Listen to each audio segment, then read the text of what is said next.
wer weiß, vielleicht bist du ja wieder mal.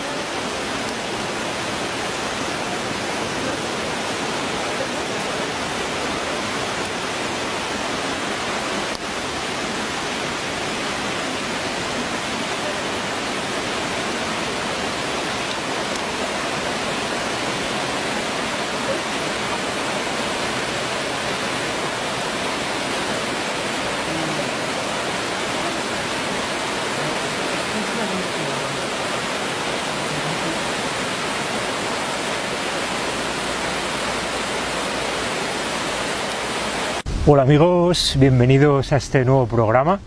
Hoy vamos a hablar desde la colina de Kreuzberg en Berlín, que me ha parecido un sitio interesante para hablar del tema que nos vamos a ocupar, porque Kreuzberg es la colina de la cruz, la montaña de la cruz, ¿no? La cruz en la montaña, ¿no? Aunque en realidad luego lo que hay es básicamente una aguja, ¿no? Que no es tanto una cruz, ¿no? Con una planta octogonal y, en fin, pero básicamente me gustaría hablar hoy de dos símbolos muy interesantes que yo creo que están secretamente vinculados, como si fueran de alguna forma dos caras de la misma moneda, como si fueran dos hitos de un mismo ciclo, en definitiva, ¿no? que son la cruz ansada, el llamado Ankh egipcio, y el crismón cristiano de principios del cristianismo, en particular en su versión constantiniana, el crismón constantiniano, ¿no? que parece que son dos símbolos que están como vinculados, ¿no?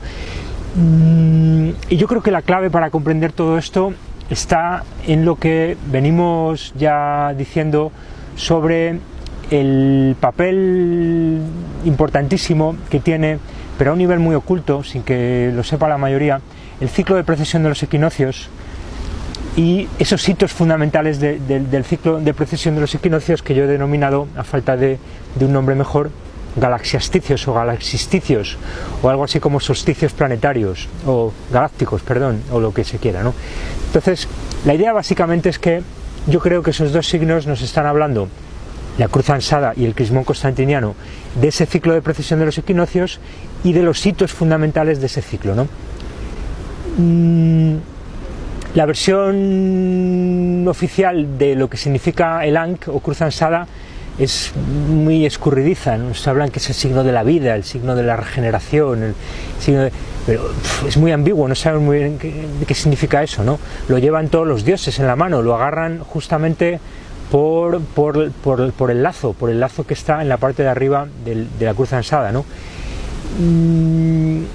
Y también lo llaman la llave de la vida, ¿no? Es decir, la llave, la clave, es un símbolo muy esotérico, ¿no? Muy críptico, que yo vengo dándole vueltas desde hace mucho y hoy vamos a intentar aclarar un poco más, ¿no? Y luego el crismón, pues está un poco más claro, ¿no? El crismón en principio es una cruz, y la cruz sabemos que por definición es una cruz cósmica. La cruz es el simbolismo cósmico por excelencia, porque nos habla de la cruz cósmica. ¿Qué significa eso? Significa muchas cosas, porque los símbolos, precisamente, su riqueza está precisamente en simbolizar muchas cosas, ¿no? Frente a la plenitud del pensamiento moderno, lógico, racional, que está básicamente para robotizar al hombre, llevarlo al matadero. El pensamiento simbólico es un pensamiento mucho más rico y mucho más posibilista para llevarnos a la verdad, pero a distintos niveles, porque la verdad por definición es una cosa estratificada, ¿no? Entonces, la cruz, el crismón es una cruz, sería, dice Guénon, que de hecho Guénon es el que sugiere esta vinculación entre las dos cruces, la cruz egipcia y la cruz cristiana, por así decirlo, pero tampoco da muchos más detalles, ni dice mucho más, ¿no? Entonces, yo creo que aquí voy a decir más que Guénon. El crismón constantiniano sería una especie de cruz tridimensional, dice Guénon. Es como la cruz de tres brazos, que es la cruz de Caravaca, ¿no? y otras cruces de tres brazos, la cruz de Lorena, y donde de alguna manera tendríamos el travesaño vertical, ¿no? Y luego otros dos travesaños inclinados que yo creo que nos está hablando de esas asimetrías tan importantes de las que hablamos siempre entre la vertical y la horizontal, ¿no? que hay que entender en el sentido otra vez macrocósmico, no solo en nuestro mundo, que no es más que un mundo de alguna manera parcial, el mundo de la manifestación, un mundo caído. Por lo tanto, cuando hablamos de vertical y horizontal, no hay que entenderlo solo en términos exclusivamente terrestres, sino a un nivel más profundo, que en definitiva es lo que parece que está implícito en la cruz, también en la cruz latina. También la cruz latina, aunque mucho más simbolizado y mucho más hacia también es un símbolo mucho más simplón, porque ya es simplemente el sacrificio de lo humano, ¿no? O sea, sabemos que el sacrificio de lo humano tiene que ver con un sacrificio cósmico y con una especie de divisa galáctica, que es el sacrificio y el trauma, ¿no? Y la sangre, lo que vamos a hablar hoy, ¿no? Entonces, y Cristo como símbolo del sacrificado, de la humanidad clavada, sacrificada, fijada, pero también de la humanidad ungida. El Cristo es el ungido, es el bañado por el aceite, por el éter, por la sangre.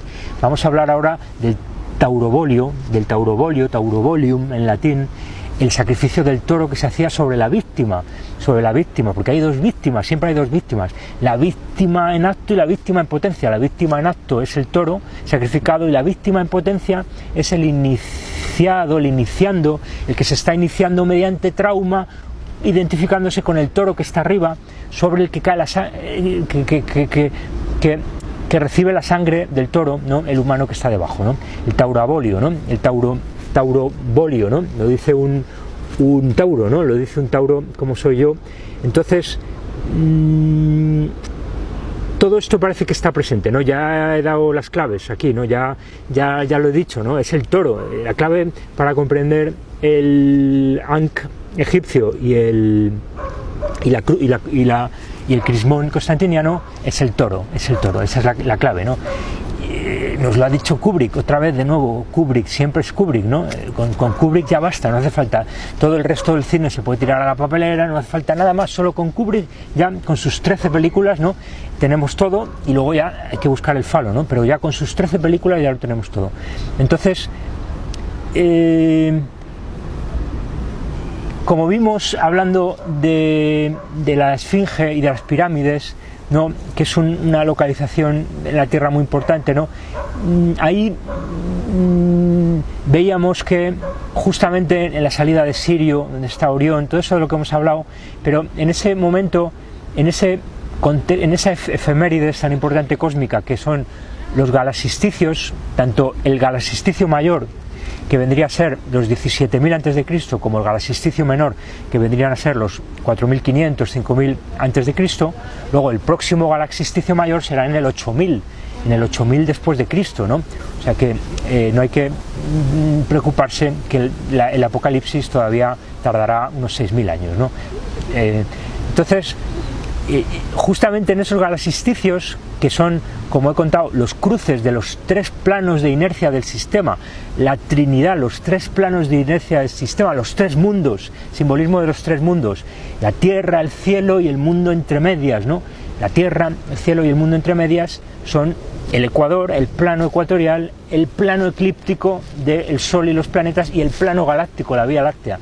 Son los tres aros, ¿no? De ese sistema multitoroidal, multivorticial, pero que en realidad es doble toroidal, doble vorticial, porque se genera un plano de inercia donde se produce la manifestación, ¿no? Entonces, en realidad es algo parecido, algo entre medias de un toroide y un doble toroide, pero un sistema multitoroidal, multivorticial, donde hay distintos toroides que bambolean con distintos ciclos. Y entonces hay un momento en el que de alguna manera ese bamboleo de esos tres mundos, simplificándolo mucho, mundo galáctico, mundo eclíptico, mundo terrestre, se encajan, y ese es el galaxisticio. Y eso ocurre cada 26.000 años, ¿no? O sea que en el fondo del cosmos es muy fácil entenderlo, ¿no? Se podría explicar muy fácilmente, lo que pasa es que no hay interés en que se entienda, y la ciencia se ha creado precisamente para que no se entienda nada y todo el mundo trabaje en su rincón, robotizado, sin comprender nada. Por lo tanto, yendo al centro de la cuestión, es muy fácil entender el cosmos. El cosmos es un sistema multitoroidal donde esos toroides son toroides dobles, porque el gran toroide es un toroide regenerador y eso genera un plano de inercia que es donde se produce la manifestación, que es una especie de alabeo, es un plano alabeado, pero que no es solo un plano, sino, como digo, se podría sintetizar, se podría simplificar en 3 planos, ¿no? En realidad hay muchos más, porque cada astro, a su vez, es un subsistema dentro del sistema, un subtoroide dentro del toroide, ¿no? Y a su vez hay sistemas satelitales que vuelven a ser sistemas, digamos, subordinados, pero que siguen siendo sistemas multivorticiales,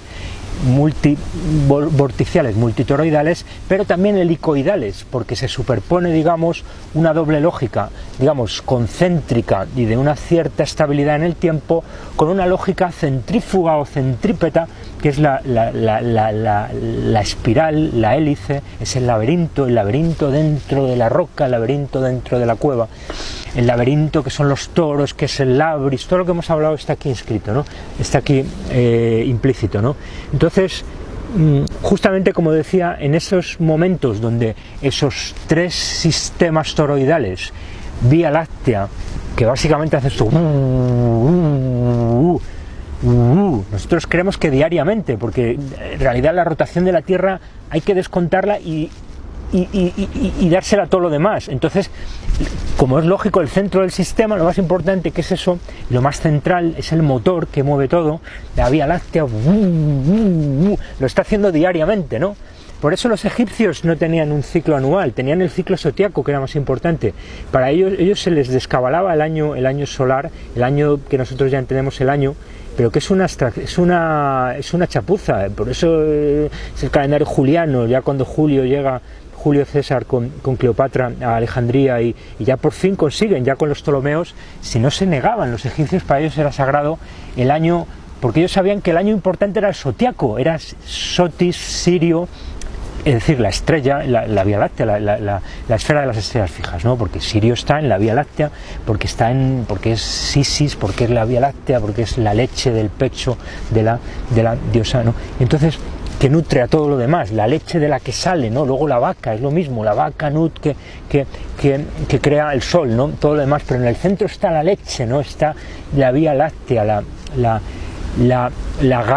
galaxia todavía tiene el nombre de Gala, como decía Dalí, no, Gala, es la Gala que es andrógina, es solo aparentemente femenina, por supuesto, porque en el fondo hay una, digamos, como lógica de inversión, y esto nos permite entender todo el transexualismo, entre una androginia, digamos, como más al mayor nivel, y la caída en la división de los sexos del mundo terrenal, ¿no?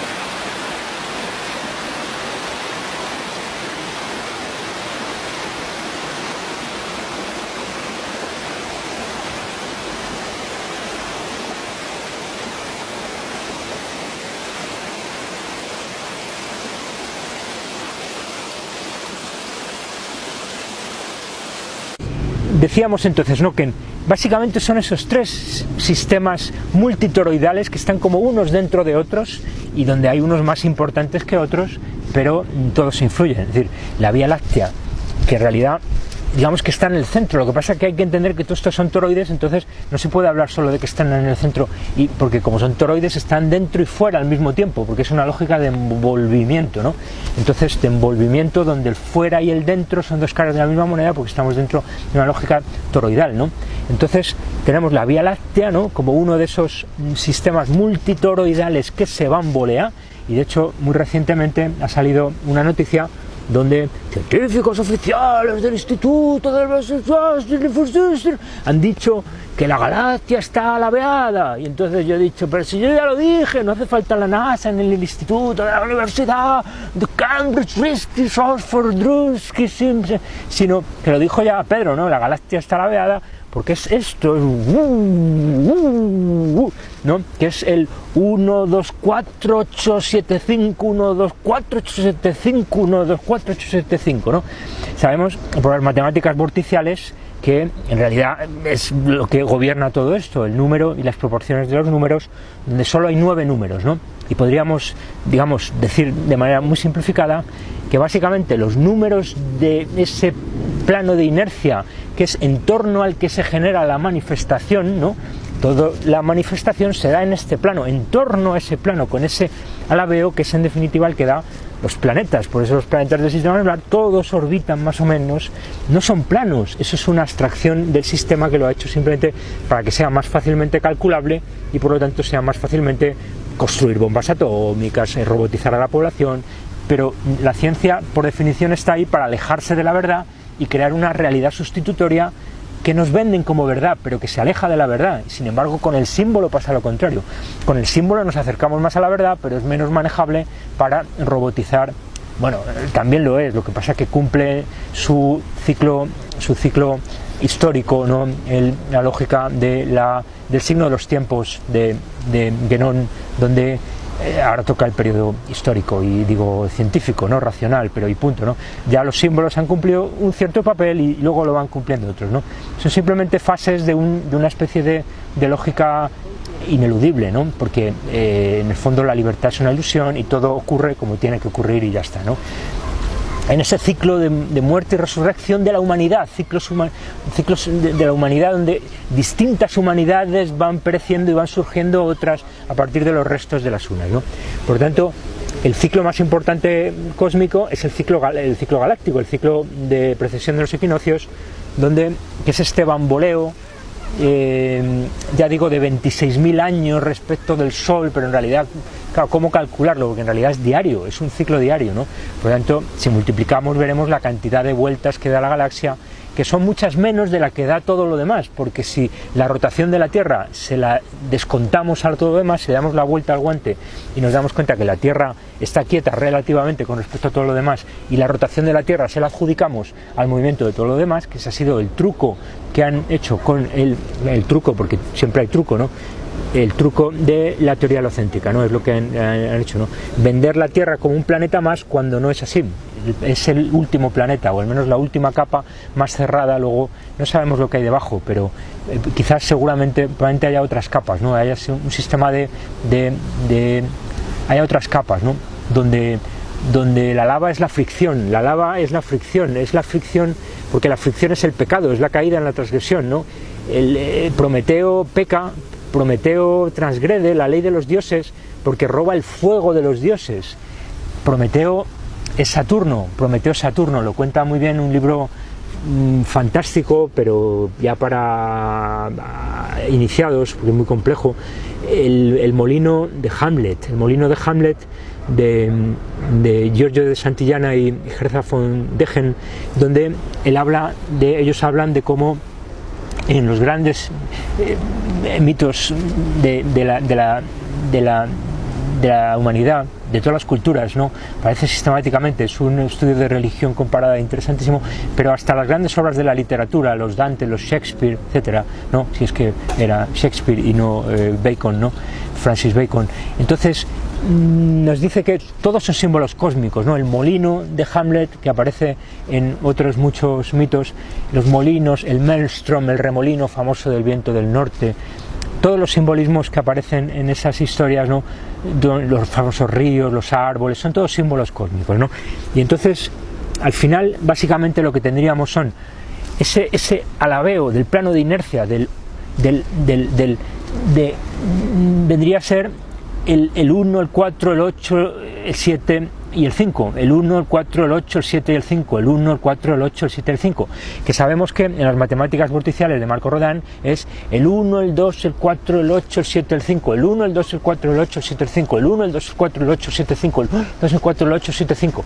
Lógicamente eso es una simplificación y nosotros lo entendemos como este alabeo, el 1, el 2, el 4, el 8, el 7, el 5, el 1, el 2, el 4, el 8, el 7, el 5, donde se está alabeando ese plano de inercia, ¿no? Mientras que Marco Rodin lo llama el la cinta de Moebius, que hace como una cinta de Moebius, ¿no? Nosotros creemos que en realidad es una especie de alabeo, ¿no? Es un alabeo, ¿no? Y entonces, luego el 3 y el 6, hay una cosa interesantísima y muy compleja, muy profunda, que nos dice Rodin, que es que hay, digamos, como dos series superpuestas, ¿no? La serie del 1 al 9 serían como dos series superpuestas. Esos 6 números que acabo de decir, el 1, el 2, el 4, siempre serie geométrica, multiplicando el mismo número, duplicando el mismo número, el 1, el 2, el 4, el 8, el 16, que es el 7, ¿cómo era? Bueno, que es el 5, y otra vez empezamos. Son 6 números que se van repitiendo interminablemente en una cinta continua, ¿no? Yo creo que eso es esto, ¿no? Y luego él nos dice que el 3, el 6 y el 9 serían una especie como de serie superpuesta, pero distinta. Es decir, en realidad la serie del 1 al 9 no es una sola serie, son dos series superpuestas, nos dice él, ¿no? Y yo vengo a entender, es como si el 3, el 6 y el 9 nos hablaran del mundo del espíritu, del mundo de lo no manifestado, el mundo, digamos, del vacío entre comillas, del vacío desde nuestra perspectiva de la materialidad. Es como el hueco que tiene que haber en todo. El hueco que tiene que haber en todo, eso que de los planetas son bolas macizas con un de hierro, eso no se lo cree nadie, ¿no? Todo es hueco, todo tiene que ser hueco, ¿no? Yo pienso, porque tengo un cráneo y porque es hueco y resuena, el ser humano antes resonaba, porque esto es una cámara de resonancia, y por eso la glándula pineal, ¿no? Y el cráneo tiene que ser hueco, y es el órgano es un órgano muy importante, ¿no? Y entonces todo es hueco. Y la propia serie del 1 al 9 nos habla de esa idea, como que hay una serie del vacío que está metida dentro de una serie del lleno, por así decirlo. El 3, el 6 y el 9 vendrían a ser como una serie de lo no manifestado, del triángulo, las triangulaciones de la creación, mientras que los otros son como de la materia, ¿no? Y él nos dice que el 3 y el 6, a su vez hay una diferencia esencial entre el 3 y el 6, ¿no? Porque en todos esos números, el 1, el 2, el 4, el 8, el 7, el 5, se genera una especie de gemelamiento muy interesante, están emparejados en horizontal. A esto le da mucha importancia a Marco Rodin, a esa idea de que estén todos como alineados horizontalmente en ese esquema, excepto el 9, que está en la vertical y coincide con el cruce de la cinta de Moebius, que vendría a ser el 0, vendría a ser una especie de 0, pero entendiendo que el 0 no es un número más que está antes que el 1, como lo entiende el sistema decimal, que es una especie, digamos, de perversión, de empobrecimiento de un paradigma más complejo y más sagrado, las matemáticas sagradas, que se han creado unas matemáticas profanas para el uso de la masa, ¿no? y del científico exotérico, ¿no? Pero el científico esotérico sigue trabajando con esas dos series consecutivas, donde a su vez el 1, el 2, el 4, el 8, el 7 y el 5, el 1, el 2, el 4, el 8, el 7 y el 5 vuelven a repetirse, porque él nos dice que lo mismo se cumple si en lugar del 1 colocamos el 4 y en lugar del 4 colocamos el 7, o sea que vuelve a aparecer, porque justamente el 3 es como un final de ciclo y con el 4 vuelve a repetirse el 1. Y el 6 es un final de ciclo y con el 7 vuelve a repetirse el 1 y el 3. O sea que es como si fueran una lógica muy compleja, que yo no comprendo en todo su alcance, pero que más o menos intuyo, donde lo que tendríamos sería una especie de esa lógica tan importante para comprenderlo todo, que son los ciclos dentro de ciclos, donde hay ciclos de distinta escala, ¿no? Donde unos ciclos están dentro de otros ciclos y en el fondo esa comprensión de la realidad, donde hay ciclos dentro de ciclos, nos permite poner en cuestión todo. Nos permite poner en cuestión la religión, los buenos y los malos, la oposición controlada, derechas y las izquierdas, los hombres y las mujeres, porque como todos son ciclos de ciclos, todo tiene una especie de fase ascendente, de fase descendente, pero que está a su vez superpuesta a subciclos dentro de ciclos. Por lo tanto, al final no hay ni evolución del hombre ni involución del hombre, ¿no? Aquellos que desmienten la evolución darwiniana y dicen que lo que hay es involución, también se están equivocando, porque siempre es ni lo uno ni lo otro, sino todo lo contrario. No es ni evolución ni involución, sino todo lo contrario. Lo digo un poco de broma, porque no es todo lo contrario, es un poco la vinculación compleja, cíclica, subcíclica, donde hay ciclos armónicos que se insertan dentro de estos ciclos, que se anidan. Hay un anidamiento que en definitiva es el anidamiento de los procesos de materialización de la energía para constituir el mundo de lo manifestado. No son más que zonas donde esos ciclos se convierten en subciclos, se convierten en subciclos, se convierten en subciclos, y los grandes ciclos cósmicos etéricos se acaban convirtiendo en pequeños ciclos cósmicos, galácticos, planetarios, atómicos, vitales, ¿no? Todos somos ciclos, ¿no? Nacemos, morimos, nos reproducimos, todos son ciclos, ¿no? Y esto, entonces, es como si, porque él nos dice, hay una especie de gemelamiento, de emparejamiento de esos tres números, también del 3 y del 6, ¿no? Del 1 con el 8, que suma 9, del 2 con el 7, que suma 9, del 3 con el 6, que suma 9, del 4 con el 5, que suma 9. Y finalmente el 9 queda como solo. El 9 es como el número de los números, el que cierra el ciclo y abre el ciclo, y el 0 es otra cosa. El 0 es una especie el 0 y el 9 están en vertical, es algo parecido, ¿no? ¿Saben muy bien? Pero el 9 sabemos que es el número singular porque 9 más 9 es 18, que suma 9, 9 más 9 más 9 es 27, que suma 9, 9 más 9 más 9 más 9, o 9 por 4, 36, que suma 9, y siempre se repite, cosa que no ocurre con los otros números, ¿no? Mientras que en el 3 y el 6 hay una especie de cosa doble, donde 3 y 3 es 6, 6 y 6 es 12, que es 3, 3 y 3 es 6, 6 y 6 es 3, ¿vale? Pero lo que es necesario comprender, y en esto habla mucho Rodin, él dice que hay que distinguir entre lo que él denomina con los términos el balance y el equilibrium, utiliza el término latino, entre la balanza, el equilibrio y el equilibrium en un sentido más elevado del término, que vendría a ser, yo interpreto, una especie de equilibrio dinámico, que incorpora el tiempo como una fuerza más, ¿no? Hace poco me han pasado un vídeo con un seguidor que agradezco, de Nacho López, creo que se llama Cabañas, Nacho López Cabañas, creo que se llama, muy interesante, donde él dice que el tiempo es como una energía, ¿no? Donde hay una especie de succión del tiempo, es muy interesante, ¿no? Forma parte, el tiempo es mucho más importante de todo, es mucho más importante que el espacio, ¿no? Porque el tiempo y está vinculado a todo esto, ¿no? Y yo creo que todo lo que oímos de los viajes en el tiempo y todo eso es desinformación. Hay muchísima desinformación sobre todo esto, para no comprender cosas que son como mucho más esenciales, mucho más profundas, en el fondo mucho más de sentido común que todas esas locuras del viaje en el tiempo, todas esas tonterías de Einstein, de un viaje, si me meto en un agujero negro, que están ahí para entretener y para despistar de las cosas verdaderamente esenciales, ¿no? Entonces, vendría a ser, de alguna manera, el 9 es el vórtice, el 9 es la vertical, pero entendiendo la vertical, como siempre, como un eje abstracto, en realidad la vertical es el vórtice de lo no manifestado, el sitio más importante, donde más energía hay, pero menos visible. Esa es la contradicción, que nosotros vivimos en el mundo de este plano alabeado de la manifestación, y lo más importante nos lo estamos perdiendo. Lo más importante siempre está pasando, nos están atravesando por todas las energías, ¿no? Que no son rectas, son vorticiales, pero que tienden a la recta, digamos asintóticamente o algo parecido, a medida en que esos grandes toroides tienden a ser rectas, ¿no? Y eso es el 9, ¿no? Esa es la vertical, ese es el 9, ese es el 0, son esos vórtices donde se acaban encajando unos dentro de otros, y donde el 9 más 9 es 9, 9 más 9 es 9, 9 más 9 es 9, no siempre suma 9, porque todos esos toroides acaban encajando, acaban todos, es como si el 9 fuese el punto de vinculación general de todo ese sistema multitoroidal, multivorticial, donde finalmente los vórtices se acaban como, digamos, coordinando, ¿no? En esta lógica energética cíclica, donde cada uno está bamboleando a su manera, pero todos ellos vinculados por esa especie de 9, 9, 9, 9, 9, 9, 9, esos 9, ¿no? O por lo menos, digamos, para simplificarlo, porque esto es muy difícil de entenderlo y de explicarlo, digamos que son tres 9 que están juntos y que se acaban, ¿no? Que nos acerca mucho al 666, ¿no?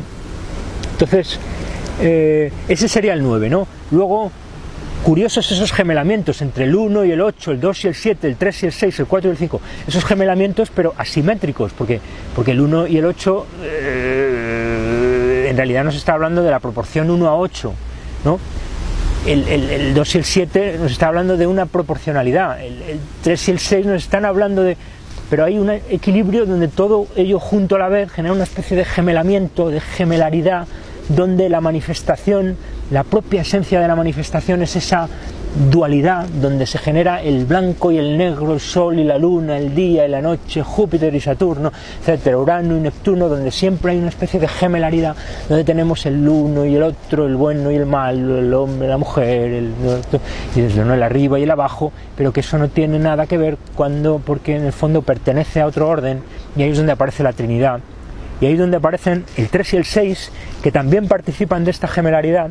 El 3 y el 6 participan de esta especie de gemelaridad asimétrica, porque no son gemelos exactos, sino que de alguna manera esta especie como de simetría, de equilibrio, en realidad es el equilibrium, el equilibrio dinámico, donde finalmente todo se equilibra, pero jugando con el tiempo como un factor más energético de desequilibrio, donde el tiempo se puede entender como un desequilibrio más, porque en el fondo toda lógica energética es la de un desequilibrio con respecto a una situación de inercia, ¿no? Pero entendiendo por inercia claro, es que yo creo que la ciencia dominante ha manipulado este término para que entendamos que la inercia es el cuerpo que está quieto o que se mueve en una línea recta, pero yo creo que todo eso es una, digamos, perversión de la realidad, como toda la ciencia dominante, porque en realidad la inercia es el giro, ¿no?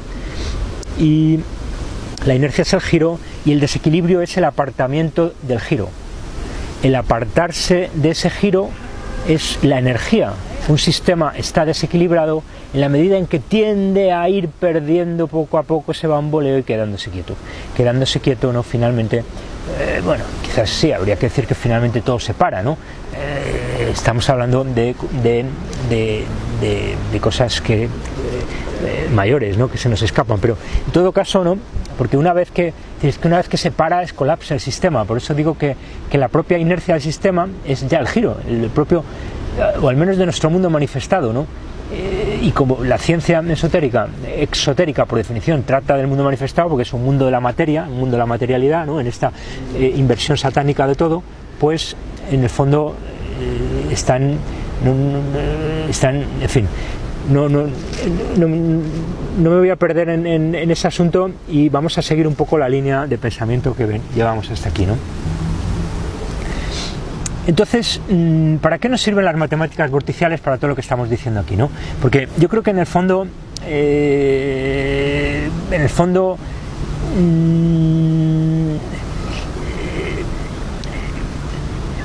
los que controlan toda esta historia, conocen todos estos ciclos y trabajan con todos estos ciclos, ¿no? Y saben muy bien que el ciclo de precesión de los equinoccios es muy importante, porque es, como hemos dicho, una especie de momento muy singular donde esos tres sistemas toroidales se encajan, ¿no? En un momento en un momento que yo lo interpreto como el de máxima tensión del sistema. Es como si, aunque no lo quisiera, el sistema tendiese a, pero llega un momento en que encajan, y entonces ahí se produce la máxima tensión del sistema y las grandes catástrofes de la humanidad, que son las que terminan con el ciclo civilizatorio y generan grandes catástrofes de agua y de fuego. El simbolismo del bautismo de fuego y el bautismo de agua: catástrofe de fuego, catástrofe de agua, sequías, falta de lluvias de agua, y al contrario, aguas abundantes, donde hemos dicho que la clave de toda esta historia es el deshielo de los polos por cambio de inclinación del Sol en los galaxisticios, y por lo tanto deshielos polares, subida del nivel de los océanos, cambio completo de los ciclos atmosféricos, enormes lluvias, etcétera, ¿no? El diluvio que está en todas las culturas y que es un hecho real, lo que pasa que simbolizado, estilizado en la mitología, ¿no?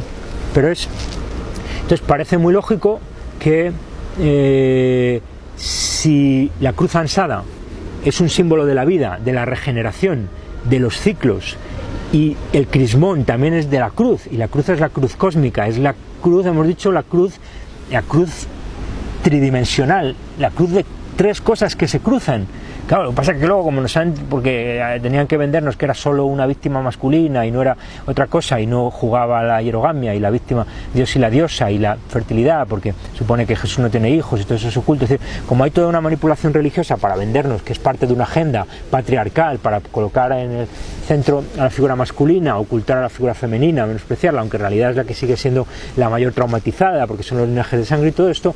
Entonces, lo que quiero decir es que en el fondo la cruz de 2 travesaños encubre una cruz de 3 travesaños, porque es una cruz cósmica donde hay 3 cosas, 3 mundos, 3 sistemas toroidales, y es la Trinidad en definitiva, y es el ciclo de precesión de los equinoccios donde se cruzan, donde vuelven a coincidir después de 13.000 años, ¿no? Y entonces, y por eso, ¿qué cruz utilizan en Alcácer? La de Caravaca, la de la Ara, sacrificio, Ara, Ava es Ava, el andrógino, que no es Adán, es Ava, Eva, el andrógino, que son en el fondo los dos, Adán y Eva es el andrógino, cara, vaca, ¿no? Entonces la cara de la vaca, ya hemos llegado al toro, la cara vaca, el sacrificio de Ava, que es una vaca, que es la vaca Nut, que es la vaca Hathor, que es la vaca Hathor Pentalfa, los que organizan los sacrificios de terrorismo, ¿no? Y la vaca, ¿no? Y Nut y Isis, por supuesto, ¿no? Y luego está el toro, ¿no? Es decir, el toro y la vaca, los bóvidos, desempeñan un papel central, ¿no? Pero habría que decir que también el carnero, ¿no? Porque el primer signo del zodiaco es Aries, es el carnero. Ya hemos hablado mucho de todo eso, ¿no? Justamente el carnero vendría a ser los vórtices, ¿no? Es claramente el primer signo son los vórtices, nos lo están diciendo. Lo principal son los vórtices etéricos del carnero. El carnero es el animal que sube a los riscos, que sube a la montaña. Estamos en la montaña de la cruz, que sube a la montaña el carnero, ¿no? Y luego el segundo signo es el toro. Entonces tenemos los vórtices del carnero y luego tenemos los cuernos del toro. Los cuernos del toro que nos están hablando claramente de los laterales del toroide. Frente a los cuernos del carnero tenemos los cuernos del toro, que son de alguna manera ya ese proceso de bamboleo, de caída, de esa onda en el plano de inercia bamboleante de la manifestación, donde se produce un anidamiento y donde esa energía se va poco a poco depositando en esta forma que es el alabeo del que hablábamos, ¿no? Pero no olvidemos que ese plano no es más que una cosa ideal, en el fondo son sistemas toroidales que se están bamboleando unos con respecto a otros y que generan formas de luna creciente continua, pero helicoidal, que se abre en un momento dado, el portal, ¿no? Que comunica en determinados contextos efemérides cósmicas, hay una apertura de un portal, porque el toroide se abre, y los dos cuernos del toro, como nos mostraba Kubrick, ¿no? Generan un portal entre ellos, ¿no? Porque son los dos cuernos de las panzas del toroide, pero que es complementario con los vórtices del carnero, ¿no? Y entonces es como si ya prácticamente con los dos signos del zodiaco, los dos primeros, ya nos estuvieran diciendo prácticamente todo, ya necesitamos poco más, ¿no? Que luego los otros van ofreciendo más información, ¿no? Y entonces no parece una casualidad que sea justamente el toro, el animal que preside el cruce de los 3 planos de inercia, y de hecho los cuernos del toro no nos lo pueden decir de manera más clara. Ese cruce, ese punto de cruce, esa cruz de cruce de esos 3 planos, de los 3 travesaños que tenemos en el crismón, es ahí justamente apuntan los cuernos del toro y nos están diciendo que el toro es una constelación central, porque coincide esos 3 planos de inercia se dan justamente sobre Tauro, ¿no? Cada 13.000 años, aunque de distintas maneras, en el galaxisticio mayor y en el galaxisticio menor, que esto también es un detalle muy importante, ¿no? Porque en el galaxisticio mayor, el entorno del 17.000 a.C., los cuernos están como así, en vertical, es como si estuviesen así, ¿no? Con el toro como dado la vuelta de alguna manera, ¿no? Y yo creo que a esto hacía alusión Kubrick en su película 2001, en la apertura, esa apertura que nos enseña la primera de las efigias, esos alineamientos de luna, tierra y sol, donde primero estamos metidos y luego lo abre, ¿no? Tan, tan, tan, tan, tan, tan, tan, tan, tan. Y entonces la música de Wagner, ¿no? Y justamente nos dibuja el sol una forma de luna creciente en la tierra, que son los cuernos del toro inversos, inclinados, como si el toro estuviese dado la vuelta, todas esas ideas de las inversiones, ¿no? Y luego ya al final termina esa secuencia maravillosa con los cuernos ya justo coincidiendo con el sol, ¿no? Donde vemos el aro solar y ese disco, ¿no? Donde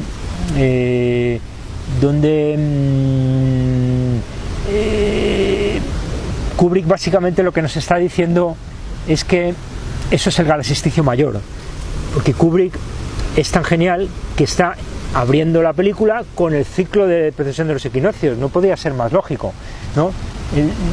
¿Cómo comenzamos? Y además justamente esa efigia, aunque sabemos que esa efigia en el fondo es un eclipse que se produce cada 6 meses prácticamente, cada año hay unos 4 eclipses, ¿no? Pero él lo que nos está diciendo es que hay ciclos dentro de ciclos, y el eclipse remite a otro ciclo de mayor importancia, que es una especie como de conjunción astral más importante frente a una conjunción de lo manifestado, que es la conjunción que es un eclipse, o cualquier otra conjunción u oposición astral, que es una conjunción del orden de lo manifestado. Hay una conjunción del orden de lo no manifestado, que es justamente la de esta conjunción que yo denomino galaxisticio. Por lo tanto, Kubrick, con esa gran sutileza, nos está diciendo, a través de lo manifestado, que es la conjunción de un eclipse, nos está diciendo, ojo, porque esto remite a otra cosa, remite a una conjunción de un orden mayor, que es el cruce de los 3 planos de inercia del sistema, de los 3 sistemas multitoroidales que están encajados, bamboleándose unos dentro de otros, ¿no? Entonces nos dice que eso es el toro, es decir, nos está diciendo, eso ocurre en Tauro, y os lo muestro con los cuernos del toro. Y además es que hay 2 galaxisticios distintos, porque tenemos el del 17.000 a.C. y el del 5.000 a.C., que, como he mostrado, uno de ellos, el galaxisticio mayor, el primero, el de los 17.000 a.C., todo apunta, utilizando la lógica, a que tiene que ser mucho más catastrófico desde el punto de vista de esos cambios de inclinación de las órbitas, y por lo tanto del Sol, y por lo tanto del soleamiento, y por lo tanto de los deshielos, y por lo tanto de las inundaciones, de las lluvias, etc. Entonces, que el otro, ¿no? El del 17.000, ¿no? Y él empieza con nos lo está confirmando, nos está diciendo el galaxisticio en el que Tauro, en el que los cuernos del toro están invertidos, están arriba, es más importante porque es el que da comienzo al ciclo, es con el que comienza el ciclo, ¿no? Y luego, después, viene el amanecer del hombre, o sea, nos está confirmando que es un amanecer, de nuevo, símbolo, el símbolo superpone distintos ciclos, superpone distintas comprensiones, es el amanecer del sol, el amanecer del hombre, el amanecer del ciclo, el amanecer ¿no? Distintos ciclos dentro del ciclo, ¿no? Entonces, en el fondo nos está hablando del ciclo de los 26.000 años, ¿no? Y además, ahí volvemos a ver otra vez del toro, ya lo conté, pero esta vez lo vemos de lado, ¿no? Interesante, frente a la primera imagen de ese toro proyectado como luz sobre el planeta Tierra. Esta vez vemos una especie como de toro visto de lado, los colmillos bueno, no es exactamente un toro, en realidad es una especie de animal de cuernos, pero yo creo que en el fondo Kubrick está hablando del toro, ¿vale? Es un cornudo con unos cuernos rectos que tienen solo una curvatura, para entendernos, es decir, no es un cuerno de tipo vorticial como sería el cuerno de un carnero, sino que es un cuerno más del tipo como de los toros, para entenderlo, ¿no? Que es lo que hemos dicho, ¿no? La importancia de estas panzas del toroide, ¿no? De los toroides, ¿no? Entonces, él nos está diciendo esto, ¿no? Y entonces, esa primera imagen del sol es un sol que está amaneciendo, en el amanecer del hombre, the dawn of man, con un cielo rojo, ¿no? Pero justo antes nos ha enseñado el otro toro, ¿no? En los dos casos lo que tenemos es un toro arriba, cambiándolo de inclinación. Nos está hablando de los dos galaxiesticios, pero en definitiva está superponiendo los dos, no sabemos cuál es cuál, pero nos está diciendo que hay una lluvia de sangre, que hay un sacrificio de sangre, de la sangre que cae del cielo. No hay que entenderlo literalmente, hay que entenderlo simbólicamente. Nos está diciendo que esos galaxiesticios son catastróficos, sacrificiales de una humanidad, terminan con una humanidad para dar lugar a otra, ¿no? Entonces, por eso empieza, es el amanecer del hombre después de eso, ¿no? De esa manera, genialmente Kubrick, aunque nos enseña monos, al mismo tiempo recordemos que nos enseñaba al gigante Salvador Dalí que está casado con Galaxia, la galaxia, y entonces, que es el andrógeno, y entonces lo que tenemos es una lluvia de sangre que nos está hablando de estas catástrofes que se producen cuando el toro está en el cruce de los tres planos, ¿no? Y entonces esto es el taurabolio, en definitiva, ¿no? El taurabolium o el taurabolio es ese sacrificio que se hacía, como decía al principio, donde se sacrificaba un toro en una especie de plancha de rejilla en el techo, y debajo se colocaba al iniciando y se le sometía a una especie de bautismo de sangre, ¿no? Donde, como digo, ahí está la clave para entender tanto el mecanismo sacrificial, digamos, en acto como en potencia, que en el fondo es lo mismo, son dos caras de la misma moneda. Hay un ritual sacrificial donde se asesina a una víctima, y hay un ritual de iniciación donde se amenaza a la víctima con su asesinato, amenazando a otro, ¿no? Y diciendo: esto es lo que te va a pasar a ti si no obedeces, ¿no? Esa es la iniciación dura, ¿no? Y entonces es el mejor ejemplo, no puede ser un ejemplo más claro, ¿no? Se sacrifica un toro arriba y se baña de sangre, ¿no? Pero a su vez todo esto, como digo, tiene una connotación cósmica muy importante, donde el toro tiene todo este simbolismo, ¿no?